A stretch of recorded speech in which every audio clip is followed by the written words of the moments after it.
कुप्पा घाट आश्रम में विराजमान संत मत के वर्तमान आचार्य श्री स्वामी हरनंदन परमहंस जी महाराज के पावन जुगल चरणों में कोटि कोटि नमन। मंच पर विराजमान कुप्पा घाट आश्रम से ही परम सम्माननीय साधु स्वामी प्रमोदानंद जी महाराज एवं संत मत के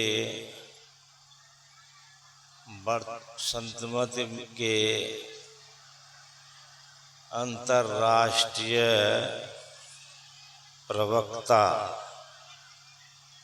जो संत मत के साधु में से पहले विदेश में जाकर प्रचार करने वाले स्वामी सत्यानंद जी महाराज,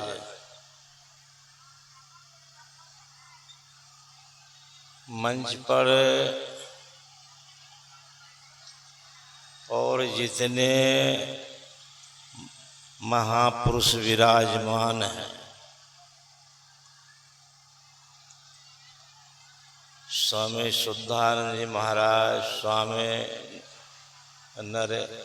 नरेंद्र जी महाराज, स्वामी रमेशानंद जी महाराज एवं सभी महापुरुषों को मैं हृदय से प्रणाम करता हूँ।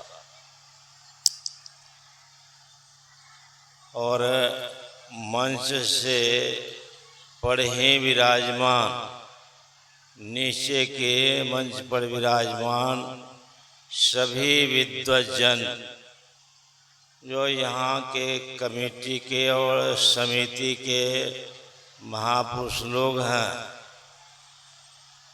उन महापुरुषों को भी मेरा प्रणाम है। और सम्माननीय विधायक महोदय से भी मेरा उनके प्रति भी सम्मान की बात है। उपस्थित सत्संग प्रेमी महानुभावों, माताओं एवं बहनों, चूँकि मैं पढ़ा लिखा नहीं हूँ, बाकी तो अभी विद्वानों की बात हो रही थी तो विद्वान की भाषा में हम लोग सुन रहे थे। हाँ, लेकिन ये है कि संत मत में हूँ इसलिए कुछ बोलना मेरा कर्तव्य होता है। अब बोलूँगा भी तो जो पाठ हुआ है वही बोलूँगा, पाठ से हटकर मैं कुछ बोल नहीं सकता। तो पाठ के आधार पर ही मैं बोल सकता हूँ। तो अभी जो पाठ हुआ है, आपने सुना कि इन महापुरुषों का विचार क्या है, तो सब कर मत खगनायक एहा, अकड़िय राम पज पंकज नेहा। राम के चरणों में प्रेम करना चाहिए। अगर आप सुखी होना चाहते हैं तो संसार में सुखी होने के लिए जब से होश संभालते हैं तब से लेकर दिन रात ताबड़तोड़ मेहनत करते रहते हैं, एड़ी चोटी की पसीना एक करते रहते हैं। लेकिन इतना करने के बाद भी जितना भी उनके पास प्राप्त है, उस प्राप्त धन से कोई व्यक्ति संतुष्ट नहीं है, सुखी नहीं है। और होने की कामना प्राय सब में है। गरीब कहे धनवान सुखी, धनवान कहे सुख राजा को भारी, राजा कहे चक्रवर्ती सुखी, चक्रवर्ती कहे सुख इंद्र को भारे, इंद्र कहे चतुरानंद सुखी, चतुरानंद कहे सुख विष्णु को भारी। तो तुलसीदास विचारी कहे हरि भक्ति बिना सब लोग दुखारी। तो राम की भक्ति करनी चाहिए। राम विमुख लहे विधि सम देहि, कवि कोविद पर संशय न तिहि। हनुमान जी ने कहा था रावण से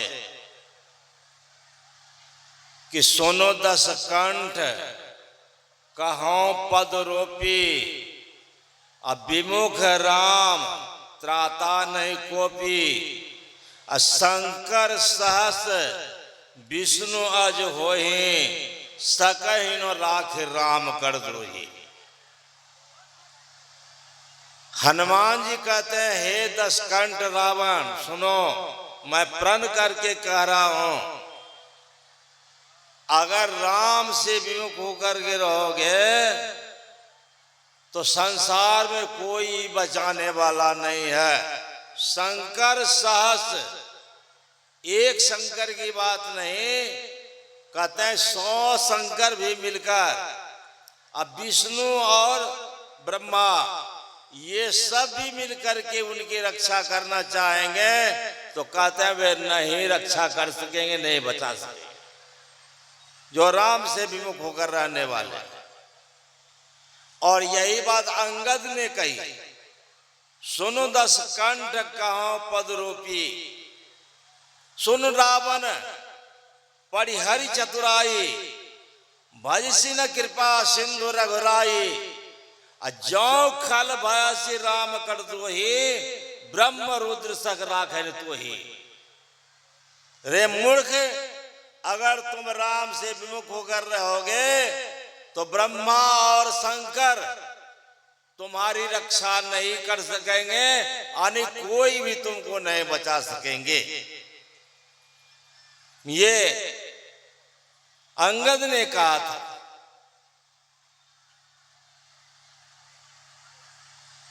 कागभुसुंडी को उनके गरुड़ जी, उनके गुरु ने शिक्षा दे रहे थे, और उस शिक्षा में कागभुसुंडी मात्र शंकर भगवान को ही मानते थे, विष्णु भगवान इत्यादि भक्तों को देखकर ईर्ष्या करते थे। तो कागभुसुंडी को कहा था उनके गुरु ने कि राम ही भजहि तात शिव धाता, नर पामर को केसि बाता। जासु चरण आज शिव अनुरागी, तासु द्रोह सुचा से अभागी। अर्थात राम की भक्ति ब्रह्मा और विष्णु, ब्रह्मा और शिव भी करते हैं। शिव आज धाता, नर पामर तुम कैतिक बाता। तुम मनुष्य हो, तुम्हारे लिए क्या यह बात है। अने राम की भक्ति करके ही आप अपना कल्याण कर सकेंगे, इस पे यह बात बता रहे हैं, रामायण की यह बात। जयंत गए थे परीक्षा लेने के लिए, चित्रकूट में भगवान राम सीता वहां थे। भगवान राम सीता को माला बनाकर उनके गला में पहना रहे थे, श्रृंगार कर रहे थे, बड़े आनंद विनोद में थे बैठे हुए। तो जयंत के मन में हुआ कि लोग कहते हैं ये भगवान है, ये तो भगवान जैसा कोई देखते नहीं है, साधारण मनुष्य की जैसी लीला कर रहे हैं, तो परीक्षा लेनी चाहिए। परीक्षा लेने के लिए मैं क्या क्या, तो सीता जी के पैर में चोंच मारा, और चोंच मार कर वह उड़ा। भगवान राम ने देखा तो एक बाण उसके पीछे छोड़ दिया। वह बाण जहां जहां काग चल, जयंत भागता गया काग रूप में, वहां वहां पीछा वहां चल करता रहा। भागता भागता वे अपने पिता के पास गया। पिता भी उनकी रक्षा नहीं करी। ब्रह्मा के पास गया, वहां भी उन्होंने रक्षा नहीं करी। विष्णु भगवान के पास गए, वे भी कहा भागो यहां से, कोई नहीं बचाया। अंत में नारद ऋषि मिले, तो नारद ऋषि ने कहा अगर जुटते तुम दुश्मनी की हो, उन्हीं के शरण में चल जाओ। तो पुनः राम की शरण में आए। राम ने क्या किया, एक आंख का कौवा को अंधा करके और उनको छोड़ दिया। मातु मृत्यु पितु समान समाना, सुधा होय विष्णु हरि जाना। मित्र कराई शत्रुपु की करने, ताका विबुध नदी बह तरने। सब जगत ताई अनल हुत ताता, जो रघुवीर विमुख सुनो भ्राता। उस व्यक्ति के लिए माता मृत्यु के समान बन जाती है, पिता जमराज के समान हो जाते हैं। मातु मृत्यु पितु समान समाना, सुधा यानी अमृत उसके लिए विष हो जाता है। सुधा होए विष्णु हरि जाना। मित्र कराए शत्रुपु की करने, जो उनके मित्र हैं वे सैकड़ों दुश्मन की तरह उनके साथ व्यवहार करने लग जाते हैं। मित्र कराए शत्रुपु की करने, ताका विबुध नदी बह तरने। गंगा नदी जो पवित्र नदी है, उस व्यक्ति के लिए गंगा नदी बैतरनी नदी बन जाती है। सब जगत ताई अनल हुद ताता, उनके लिए सब जगह अग्निमय हो जाता है। जो राम विमुख सुनो भ्राता, राम से मुख होकर रहने वाले हैं, उनके लिए बात कहता है। तो राम से मुख रहने वाले का कल्याण कभी नहीं। आग लगी लंका है, पलटू साहब ने कहा आग लगी लंका है। 49 बहे बयार, 49 बहे बयार, ताही को कौन बचावे। घर की नारी है साई आगी को उड़ावे। फूटी घर की नारी सगा भाई अलगाना, बड़े मित्र जो रहे वह सब शत्रु समाना। लंका सा नगर रति को रावण तरसे, दिया सिंधु ने था ऊपर से पर्वत बरसे। तो पलटू जे और राम है, ते और सब संसार। आग लगी लंका दय 49 बहे बयार। मतलब जिनकी तरफ राम है, जिनके हृदय में राम है, जिनके हृदय में राम की भक्ति है, वही उन्हीं का जो है वो भला है, उन्हीं का कल्याण है। नहीं तो लंका, सोने की लंका जलनी नहीं चाहिए थी। जो कहा जाता है कि असल सोना जले नहीं, तो सोने की लंका जलती नहीं। फिर भी राम से मुख रहने के कारण लंका भी जलकर राख हो गई। राम में कैसा हाल तुम्हारा। मंदोदरी ने कहा था रावण से, पति गति देखी तो करो पुकारा, छूटा कच नहीं बपु समारा। उड़तार ना करो विधिनाना, रोवत करो प्रताप बखाना। तब बलनाथ डोल धरने, तेज हीन पावक सज तरने। भुज बल जियो काल जमसाई, आज पड़े हुआ नाथ की नाई। पति की गति देख करके मंदोदरी रो रही है, जार बेजार रो रही है, छाती पीट पीट कर रो रही है। क्या कह रही है कि आप ऐसे थे, आप जब चलते थे धरती पर, धरती कांपती थी। तब बल है डोलनी धरनी, तेज हीन पावक सजतरने। आपके तेज के सामने में सूर्य चंद्रमा और अग्नि भी तेजहीन होते थे। तेजहीन पावक सजतरने, भुजबल जितो काल जमसाई। हे पतिदेव, आप अपनी भुजाओं के बल पर जमराज और दिक्पाल को भी जीते हुए थे। भुजबल जितो काल जमसाई, और आज पड़े हुआ अनाथ की नाई। वही आज अपना अनाथ की तरफ पड़े हुए हैं। जगत विदित तुम्हारी पर उताई, सुत परिजन बल बरन जाई। इतना होने के बाद भी क्या हुआ, राम विमुख ऐसा हाल तुम्हारा, रहा न कुल कोई रो बनहारा। राम से विमुख होकर रहने के कारण तुम्हारी यह दशा हुई कि आज तुम्हारे बाद रोने वाला कोई नहीं है।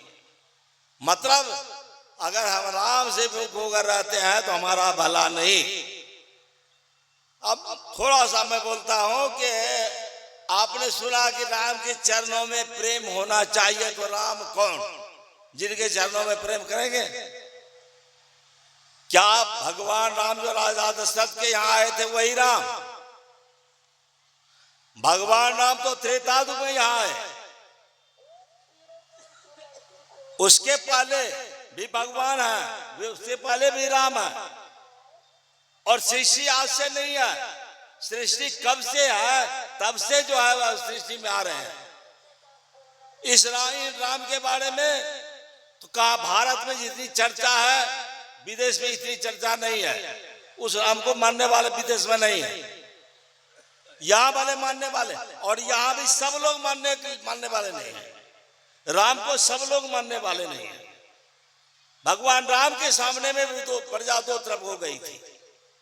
तो यह राम ऐसा नहीं समझिए कि यही राम सब है। राम से मतलब जानना चाहिए, राम का अर्थ होता रमन करने वाले, जो सब में रमन करने वाले हैं। और सृष्टि एक ही मंडल का नहीं है, लाखों लाख मंडल है इस सृष्टि में, कोटि कोटि ब्रह्मांड। तो कोटि कोटि ब्रह्मांड में जो राम रमन करने वाली शक्ति है, वह शक्ति, उसी शक्ति का नाम है राम। उस राम का ज्ञान होना चाहिए। तो राम कौन उनके चरणों में प्रेम करें? यही बात बाबा देवी साहब सहारनपुर जिला अंतर्गत रूड़की बाजार में सम्मेलन होता रामायण का, उसमें सभी लोग कह रहे थे राम के चरणों में प्रेम करना चाहिए।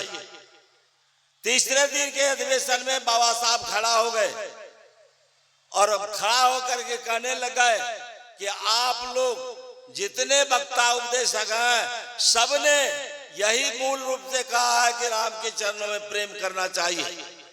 तो मैं आप सब लोगों से पूछता हूं कि राम कौन जिसके चरण में प्रेम हम करें? अगर राम भगवान होते प्रत्यक्ष में, तब तो जानते उनके चरणों में प्रेम होता। अभी तो वे है नहीं, सगुन साकार रूप में वे है नहीं, तो किस चरण में प्रेम करें? सभा एकदम गौर हो गई। तब एक सज्जन बाबा साहब को प्रणाम करके कहते हैं, हुजूर आप ही कहने की कृपा करें। तो उन्होंने कहा, स्थूल शरीर जो होता है, उस स्थूल शरीर का सबसे नीचे वाला भाग जो है उसको चरण बोलते हैं। लेकिन जो राम शरीर में नहीं है, निराकार राम है, तो उनका चरण क्या है? उनका चरण है बिंदु, और उनका चरण बिंदु है। वह बिंदु कैसे प्राप्त करेंगे? तो उन्होंने कहा कि अपने अंदर के छठा चक्र जो है, आज्ञा चक्र, वहां जब ध्यान करते हैं, कबीर साहब की वाणी में है कि जो यहाँ कोई धारणा देते हैं तो रीझाए बुझाए साहिब तेरा कौन परा है द्वारा, जम जाल उनके शब्द मिट जाए जादिन दृष्टि निहारा। तो बिंदु है, और उस बिंदु को वे भगवान अगवानी करके भक्त के पास भेज देते हैं, उनको वे ले आते हैं। तब इस तरह से सगुण साकार का चरण पैर है, और निर्गुण निराकार का पैर चरण जो है वह छोटा से छोटा चिन्ह बिंदु है। उस बिंदु को प्राप्त करना आने भगवान के चरणों में प्रेम करना। तो यही भगवान के चरणों में प्रेम करने की जो बात है, आने हम अपने अंदर में अगर उस बिंदु को प्राप्त करते हैं तो उन चरणों में प्रेम होता है। और उसी वही चरण सदगुरु चरण डोरी दिल सबगट पिंड ब्रह्मांड से पार करे, जो पकड़े वह पार उतर गए, मैं ही सदगुरु चरण धरे। तो उस चरण को पकड़ के आप संसार सागर से पार उतर जाएंगे। सज्जनों, समय का अभाव है, विषय कुछ माना नहीं कहूंगा, समय का बर्बादी नहीं करूंगा। मैं इन्हीं शब्दों के साथ वाणी में विराम ले रहा हूँ। विषय वस्तु जो लंबा है उसका जो है पूरा नहीं हो सकता है। तो इन्हीं शब्दों के साथ वाणी विराम। श्री सद्गुरु महाराज की। आज लगता है हम लोगों को